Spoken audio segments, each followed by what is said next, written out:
Japão, 1960. Um país que das cinzas da Segunda Guerra ousou sonhar grande, com um rugido de motor que ecoaria para sempre no mundo em meio aos destroços pós-guerra. E ali nasceria uma grande esperança. Nasceria o lendário Toyota 2000 GT. Em 1967, um carro tão revolucionário que mudou o mundo automotivo para sempre. Ele não seria apenas um carro, era um grito de renascimento e a prova de que o Japão podia competir de igual para igual com os gigantes do automobilismo europeu. Era o matador de Porsche, que colocou o Japão no mapa dos supercarros.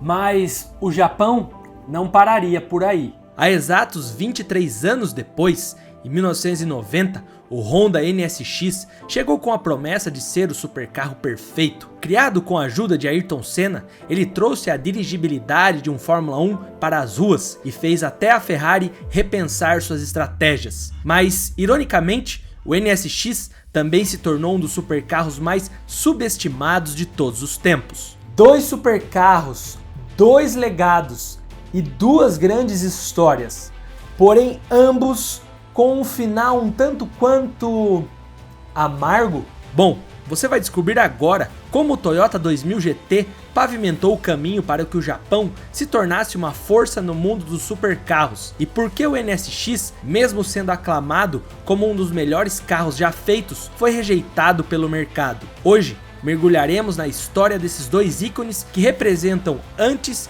e o depois da Revolução Japonesa no automobilismo. E começando de quem veio primeiro, o Toyota 2000 GT, o primeiro supercarro.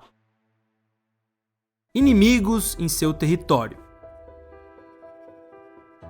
Era maio de 1963. Mais de 2.000 fãs de automobilismo lotavam as arquibancadas do circuito de corrida recém-construído na cidade de Suzuka para testemunhar a história sendo escrita. Aquele seria o primeiro grande prêmio no Japão. E sim, eles chamavam outras corridas, mesmo não sendo Fórmula 1, de grandes prêmios. Os carros passavam em uma velocidade que os japoneses não tinham noção até então, deixando rastros de pneus e cheiro forte de gasolina. O vencedor daquela corrida foi Peter Warr, carregando uma Lotus 23, e o campeonato era de carros de turismo. Só que nenhum japonês esboçou um sinal de comemoração, muito menos de tristeza. O problema deles era, ninguém sabia para quem deveriam torcer. Ferraris, Porsches, Aston Martins, Lotus. Tinha muitos europeus, até americanos, mas não tinha um símbolo ou fabricante para carregar a bandeira japonesa. O grande problema era que o país não era apenas péssimo no mundo das altas velocidades, mas também não tinha um carro autoral, algo totalmente original e criado do zero. Praticamente todas as grandes fabricantes da época optavam por licenciar a produção e o trabalho já bem sucedido dos europeus. A grande maioria estava acomodada dessa forma, afinal, a população estava comprando e, melhor ainda, não reclamando. Alguns carros que eram populares naquele contexto eram Fiat 500,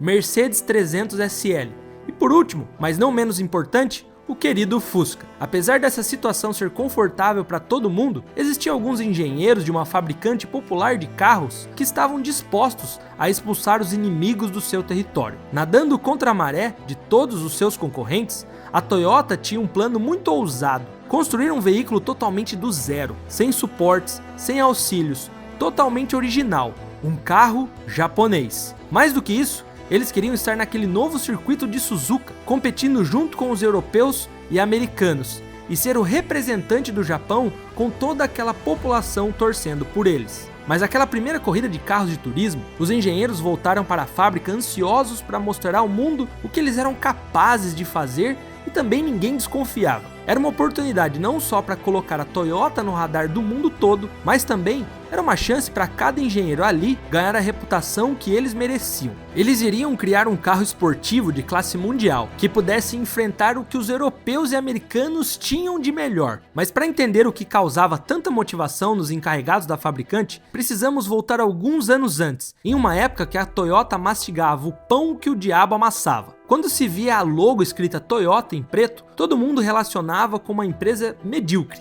mediana, sem nada de extraordinário. Seus carros eram confiáveis como o Toyota Crown, mas o carro não tinha velocidade extrema como diferencial contra os fabricantes do resto do globo, cheios de potência. Tá, mas o sedã esportivo tinha um motor de apenas 1,5 litros e míseros 48 cavalos de potência.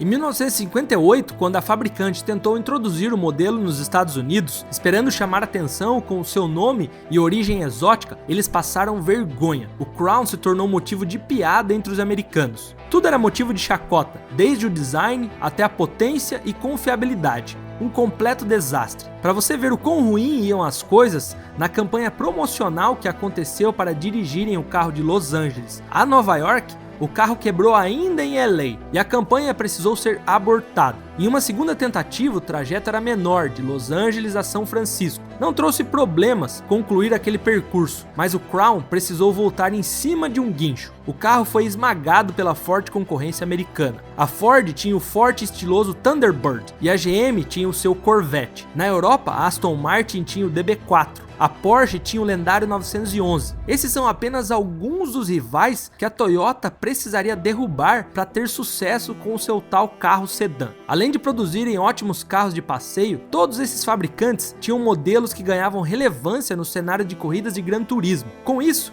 eles atraíam a atenção do público e, consequentemente, impulsionavam suas vendas. Não pense que as outras fabricantes japonesas estavam totalmente dispersas. No mesmo período que a Toyota planejava algo, os engenheiros da fabricante de motocicletas, a Yamaha, sentavam-se de um lado da mesa, enquanto do outro lado estavam representantes da Nissan. O motivo? Eles projetaram um protótipo de um grande e elegante carro de turismo, que prometia superar os carros esportivos do mundo inteiro naquele momento. As reuniões foram um sucesso. Eles tinham até o nome para o projeto. O carro seria o A550X. Mas nos 45 do segundo tempo, a Nissan desistiu. Eles disseram que não precisavam da ajuda da Yamaha para criar algo naquele estilo. Então, eles pausaram o projeto e voltaram as suas atenções para o Silvia Coupé, que eles lançariam 2 anos depois, em 65, o que se mostrou um dos maiores erros da história da fabricante e uma das maiores oportunidades para outros. O projeto do A550X ainda pertencia à Yamaha, então eles resolveram buscar um novo parceiro, o que eventualmente acabou sendo uma das melhores decisões da história do automobilismo. Bom, e aí eles bateram lá na porta da Toyota, e eu aposto que desde sempre seus pais te ensinaram que a união faz a força.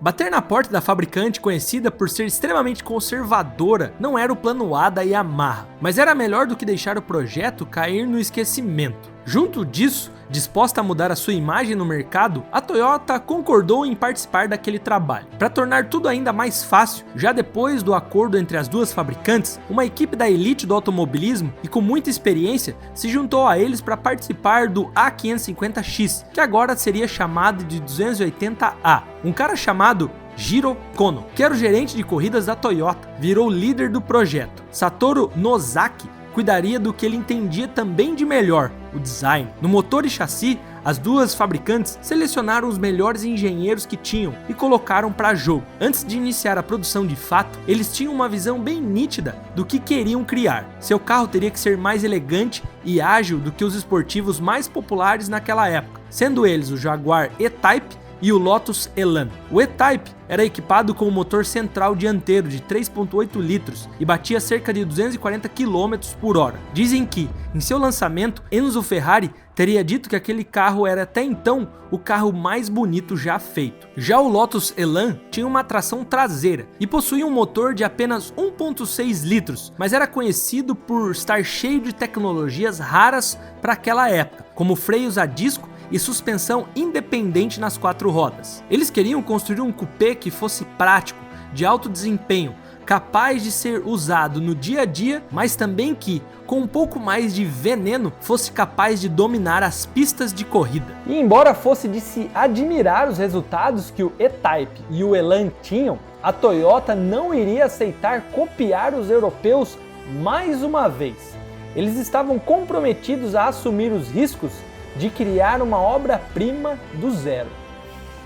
Tá aqui, ó. A equipe da Toyota seria responsável pelo layout geral e design do carro, enquanto a equipe da Yamaha, sob a direção da Toyota, cuidaria do desempenho e do design detalhado do corpo e do chassi do carro. A equipe, depois de montada, tinha uma idade média de 30 anos. Esses jovens engenheiros ainda tinham muito a provar. No entanto, eles compensaram a falta de experiência com um espírito inovador para criar algo verdadeiramente fora da caixa. A pressão sobre a equipe era imensa, mas a criatividade desses caras seria colocado a jogo. Não apenas era tentador fazer algo que ninguém no país havia feito antes, mas a Toyota também havia estabelecido um prazo apertado para sua equipe, com os olhos firmemente voltados para fazer sucesso no Salão de Automóvel de Tóquio de 65. Isso significava que eles tinham apenas 11 meses para desenvolver o projeto. Esse tempo para criar um carro simples já seria muito apertado. Agora imagina para criar um esportivo que quase ninguém ali tinha experiência suficiente. Era uma verdadeira guerra contra o tempo.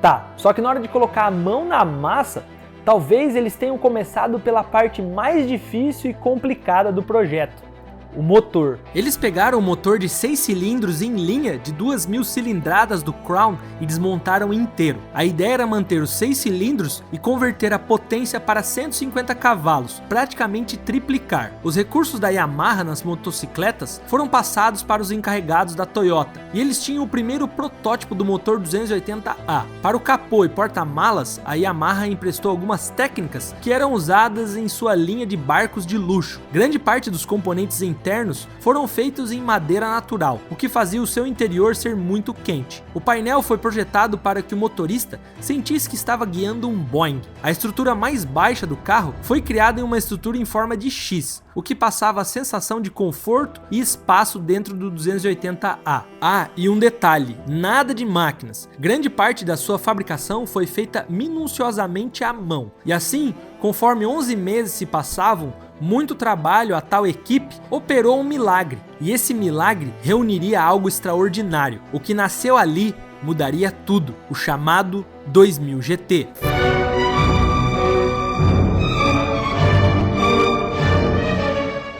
Bem-vindos ao Tokyo Motor Show de 1965. Nesse evento foram apresentadas algumas boas novidades, entre eles o Nissan President e o Nissan New Cedric. Mas tinha outra coisa que estava tirando o foco dos japoneses dos lançamentos da Nissan: um Toyota 2000 GT branco. Um cupê de alumínio na cor branca era o centro das atenções. A elite japonesa inteira se reuniu em volta do modelo, na esperança de poder comprar um desses já no próximo ano, já que o sucesso era visível para eles. Para ajudar na divulgação e vendas do novo esportivo da Toyota, o marketing da fabricante planejou várias táticas promocionais para colocar o modelo no topo do pódio de vendas. Com muito menos esforço do que tinham feito anteriormente com o Crown nos Estados Unidos, todas as estratégias de vendas estavam funcionando muito bem. As vendas fluíam, o dinheiro entrava, mas ainda faltava algo. A Toyota iria em busca das vendas fora do Japão, e eles já tinham um lugar perfeito em mente para furar essa bolha. 2 anos antes, em 64, o Instituto de Pesquisa Automotiva Japonesa inaugurou um circuito de 5,5 quilômetros no nordeste de Tóquio, a pista de testes de Yatabe. O lugar acabou sendo ideal para que o 2000 GT mostrasse todo o seu potencial na prática. O carro batia 160 km por hora ainda na terceira marcha, sendo empurrado pela evolução do motor do enxuto Crown. Sua velocidade máxima era de 218 km e tinha um 0 a 100 de 8,6 segundos. Hoje em dia não parece nada demais, eu sei, mas lembre-se, estamos há quase 60 anos atrás. Até para os entusiastas mais casuais, o 2000 GT era um sonho de pilotagem. Além de ser super confiável, era resistente. Em uma corrida de 72 horas, que aconteceu no circuito de Yatabe, uma versão um pouco modificada do 2000 quebrou 13 recordes internacionais de velocidade e resistência. O carro teve uma média de velocidade impressionante, ficando 3 dias seguidos na média de 200 km por hora. Esses recordes não pertenciam a qualquer um. Quem mantinha o topo do pódio era o rei das pistas, o Porsche 911. Esses grandes resultados foram um choque até para os caras que trabalharam os 11 meses no carro. Cada peça extraída de motos, barcos e trabalho braçal foram compensados. O resultado dos japoneses incomodou demais a Porsche, que trouxe para pistas o 911 mecanicamente alterado, com um único propósito: recuperar o reinado. Enquanto os alemães se dobravam para voltar ao topo, a Toyota colhia os frutos, E um dos resultados mais expressivos daquele carro foi nas 24 horas de Fuji, de 1967. O time talentoso de pilotos era liderado pela joia japonesa Hiroshi Fuchida.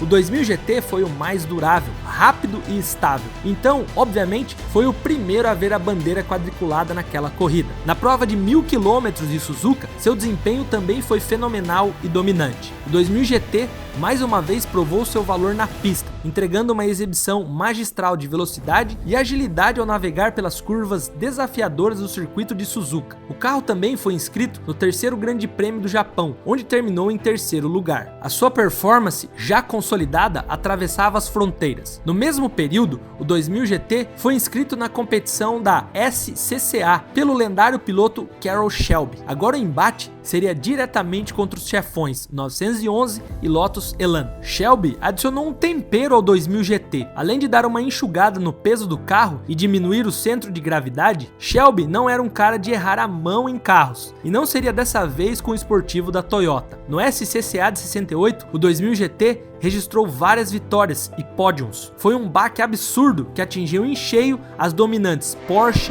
Lotus e Jaguar.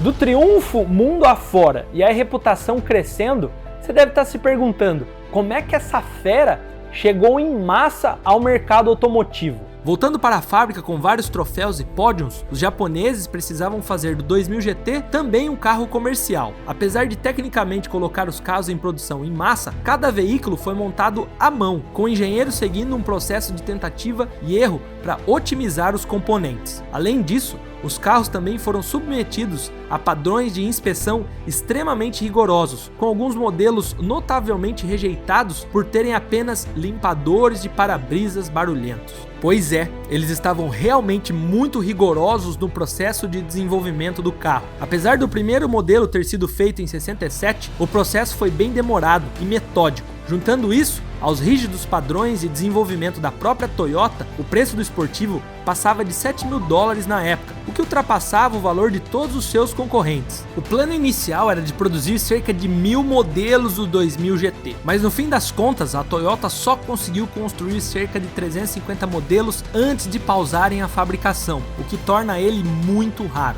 Embora a pouca produção tenha limitado a popularidade do considerado primeiro supercarro japonês, a sua boa fama perdurou por muitos anos, sendo até peça-chave no filme 007. Um mês após o seu lançamento, o modelo já estrelava no 007, Só se vive duas vezes.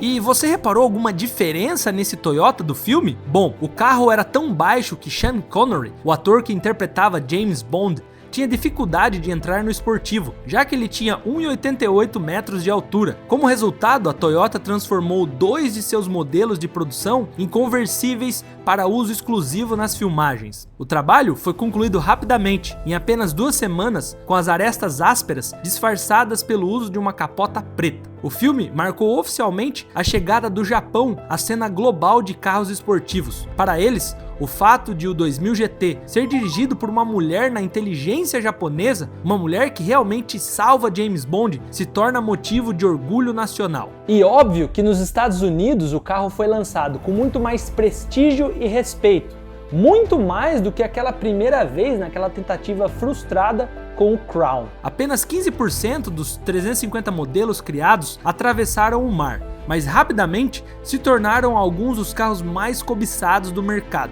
Em um artigo de uma edição de 1967 da revista Road and Track, um jornalista que teve a oportunidade de dirigir um carro disse que o 2000 GT seria um concorrente digno para o Porsche 911, não apenas por sua velocidade, mas também por seus interiores luxuosos e manuseio espetacular. Infelizmente, em 1970, o 2000 GT saiu oficialmente de produção. O livro de sua história, que merecia vários capítulos, teve poucas páginas, mas muito reconhecimento, e foi peça-chave para o futuro do Japão no mundo dos carros. Tudo que é escasso e tem difícil acesso se torna valioso, e não foi diferente com o supercarro japonês. Estima-se que o 2000 GT seja atualmente um dos carros japoneses mais caros disponíveis no mercado, com um preço médio de $1,1 milhão.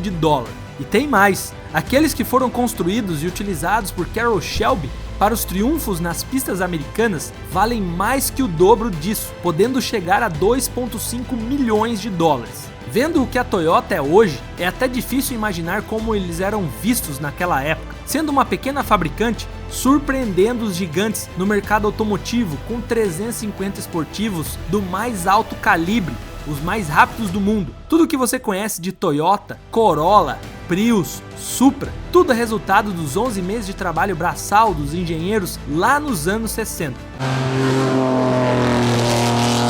Ou seja, isso significa que, a qualquer momento, uma nova fabricante podia chegar com os pés na porta e desafiar as centenárias. E adivinha?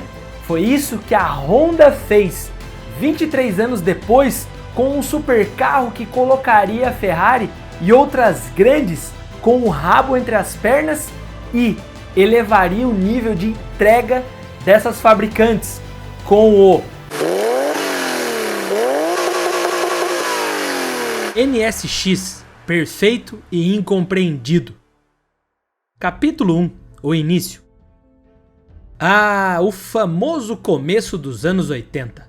Vocês sabem bem que é necessário quase sempre contar o que acontecia na época dos grandes desenvolvimentos tecnológicos do mundo automotivo, o que influenciava a cabeça pensante de engenheiros e designers. E bom, no começo de 1980 o bicho pegava, e tudo aqui iria influenciar os anos 90. Te explico. O cinema, por exemplo, a criatividade estava em pleno vapor, com filmes como De Volta para o Futuro e Mad Max 2 não só apresentaram veículos icônicos como o DeLorean e os carros pós-apocalípticos modificados, mas também influenciaram a maneira como o público enxergava o automóvel, não apenas como um meio de transporte, mas como um protagonista em si. Personagens como KITT, o Pontiac Trans Am de Knight Rider, equipado com inteligência artificial, capturaram a imaginação e a curiosidade sobre o futuro da tecnologia automotiva.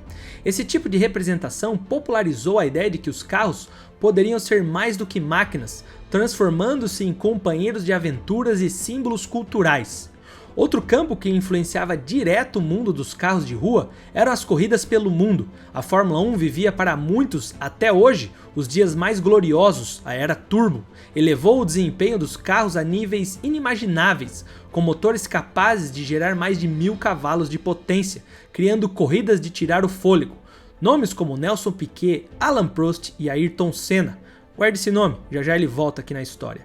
Protagonizaram algumas das disputas mais intensas da história, trazendo emoção e prestígio para a categoria. As batalhas travadas nas pistas não eram apenas entre pilotos, mas também entre fabricantes como McLaren, Ferrari e Williams, uma equipe de corridas, que competiam não apenas por vitórias, mas também por domínio tecnológico. Mas repare que eu ainda não citei a Honda, a protagonista de hoje. Pois é, até 1983 eles estavam escondidos, digamos, focados com seus carros populares de rua, confiáveis e econômicos. Ou seja, olhavam de longe, de forma tímida, as batalhas acirradas dentro das pistas. E mais ainda, para piorar, não faziam ideia do significado da palavra supercarros, que era um cenário dominado por europeus, principalmente os italianos com Ferrari e Lamborghini. As evoluções dentro das pistas eram cruciais para o desenvolvimento de grandes máquinas que estavam surgindo, pois a indústria automotiva estava se reinventando, e víamos a ascensão dos supercarros europeus que levou a engenharia automotiva a um novo patamar.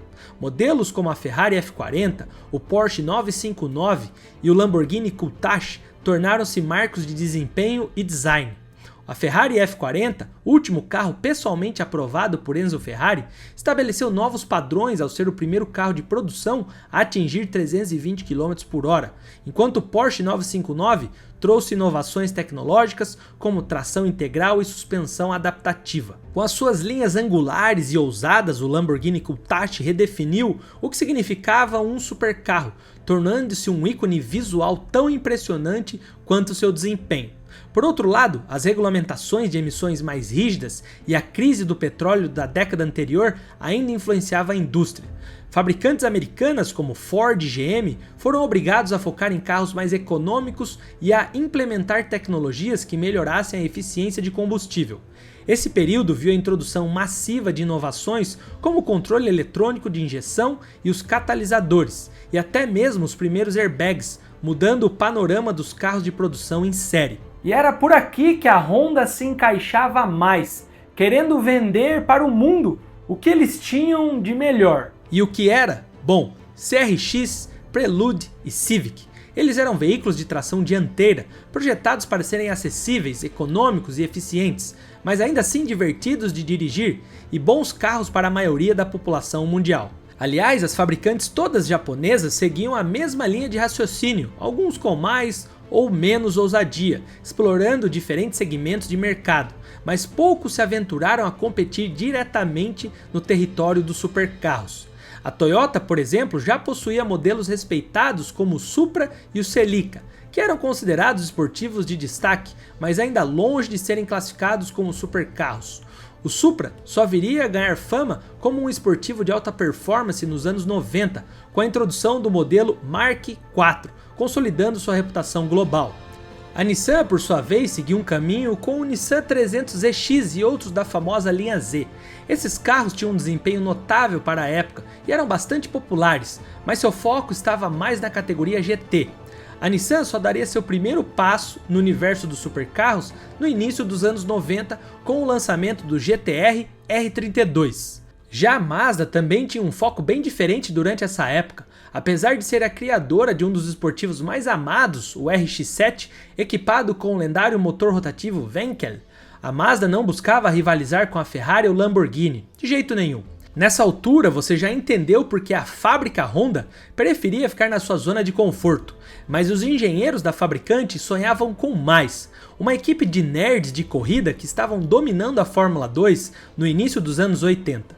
Eles tinham um motor que venceu em 81, 83 e 84. Foram anos de conquistas para a marca japonesa.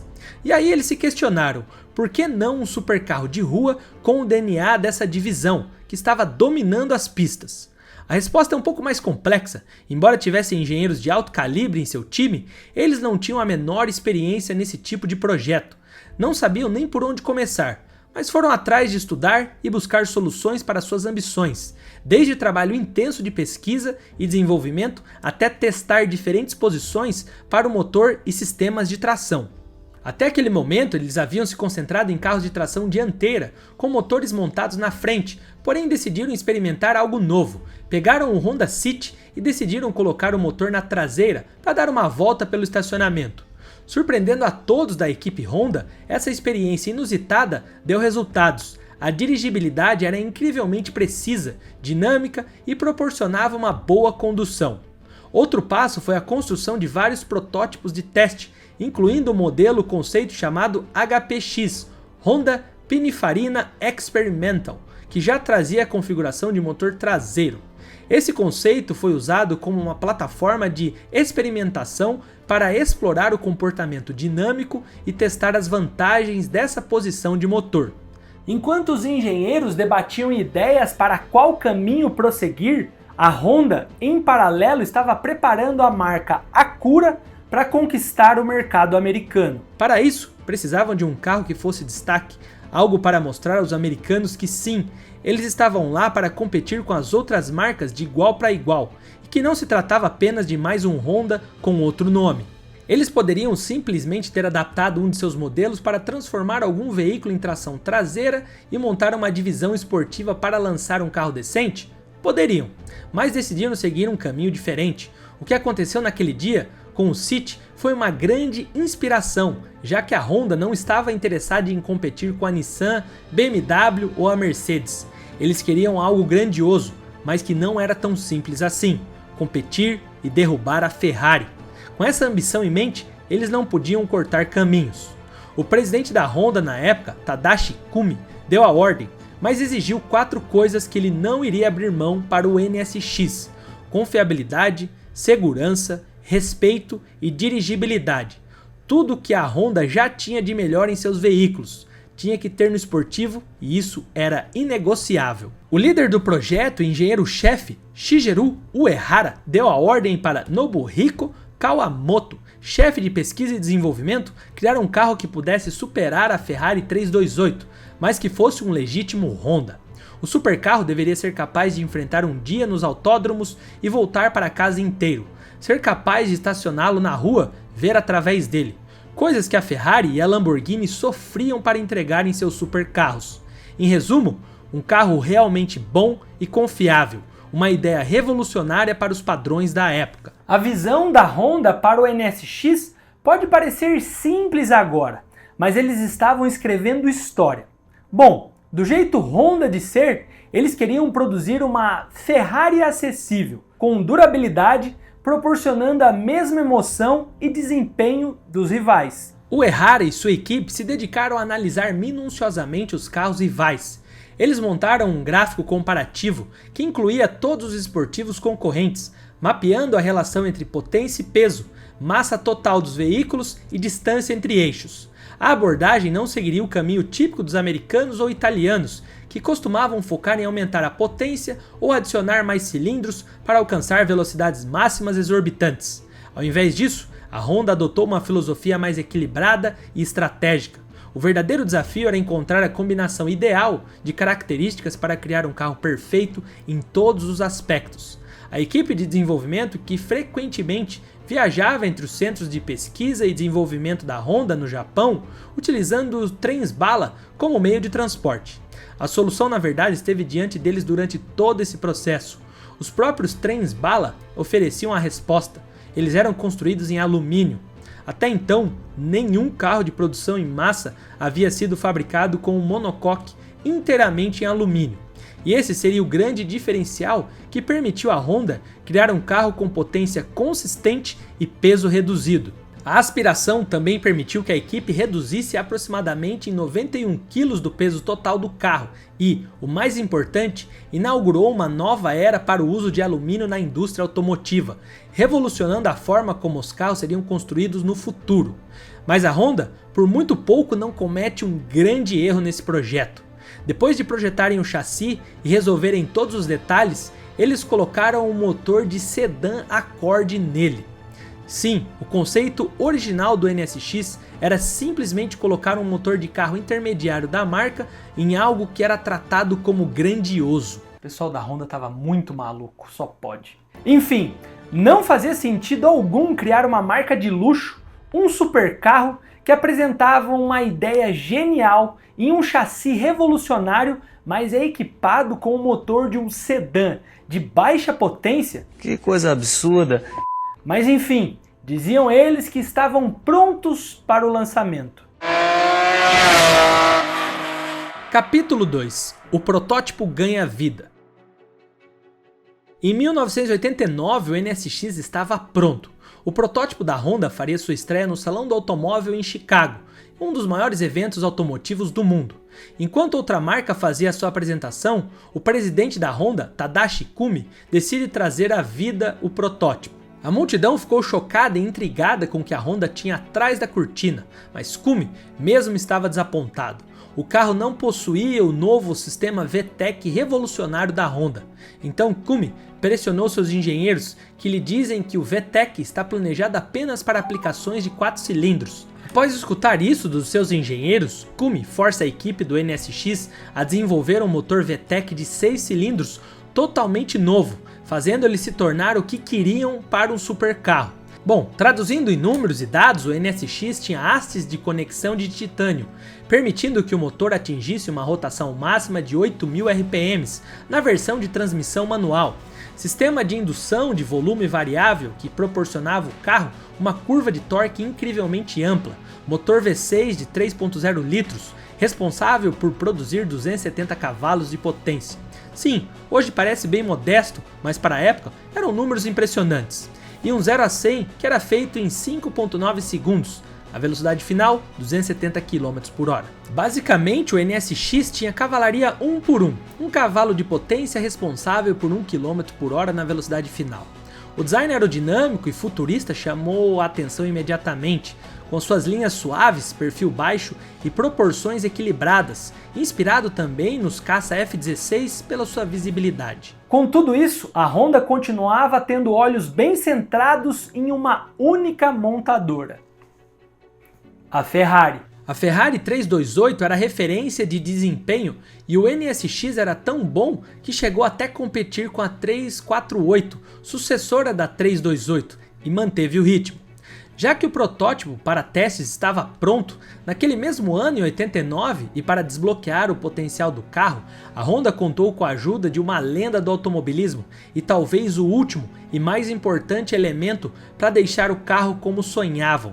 Um piloto que estava no auge e sabia muito bem o que era conceito de supercarros. Ayrton Senna estava no Japão para testar a McLaren, equipada com o motor Honda, que estava de volta ao cenário da Fórmula 1 desde 83. O brasileiro campeão mundial de 88, com a McLaren, tinha motores Honda, estava participando do desenvolvimento do NSX para desbloquear o potencial máximo do supercarro japonês. O protótipo passou um mês inteiro no circuito de Suzuka, sendo levado ao limite absoluto, e com isso, os engenheiros estavam confiantes de que impressionariam Senna com a forma como o NSX se comportava nas curvas, mas não foi bem isso que aconteceu. Após dar algumas voltas, Senna sai do carro, coça a cabeça e diz que o carro está um pouco frágil.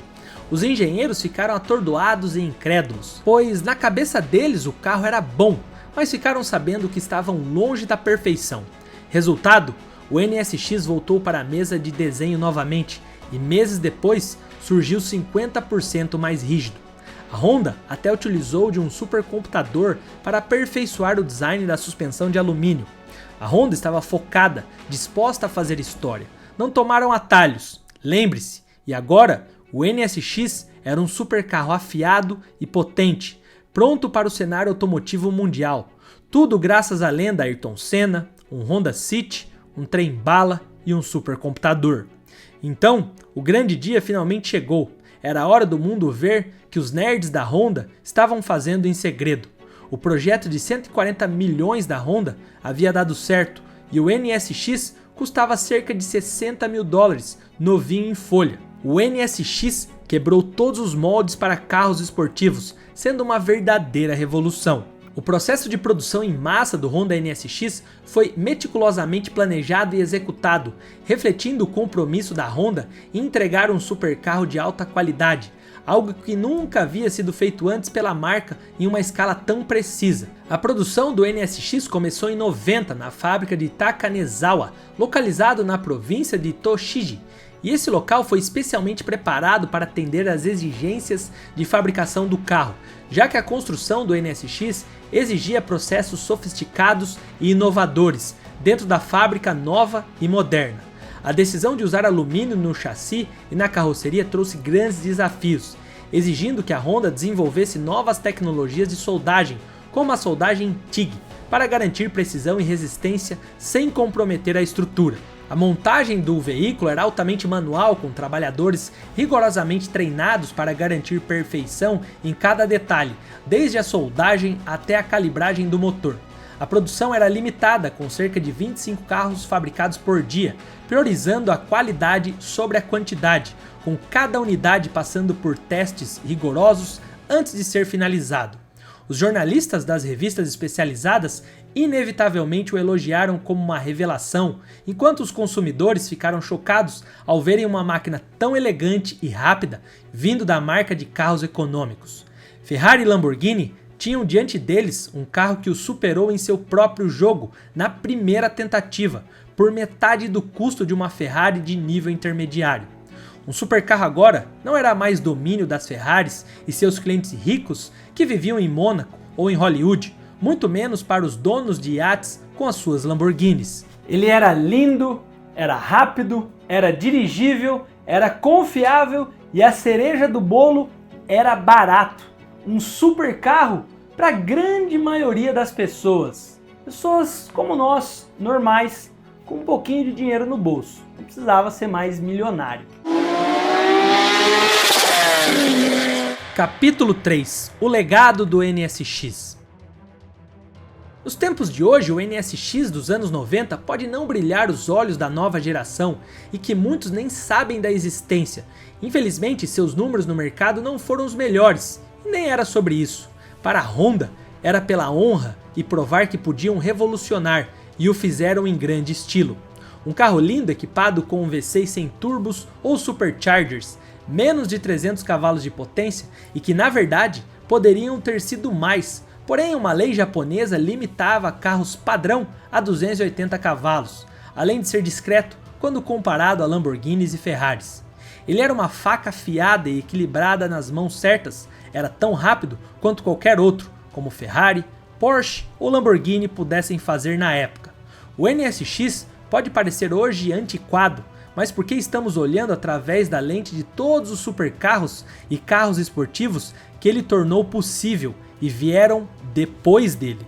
O supercarro confiável e dirigível da Honda mudou a indústria automotiva para sempre, fazendo com que as Ferraris e todas as outras marcas de supercarros esportivos precisassem elevar o nível se quisessem competir com o novo cara do pedaço. As fabricantes agora precisavam ser mais rápidas, mais confiáveis e mais fácil para os seus proprietários.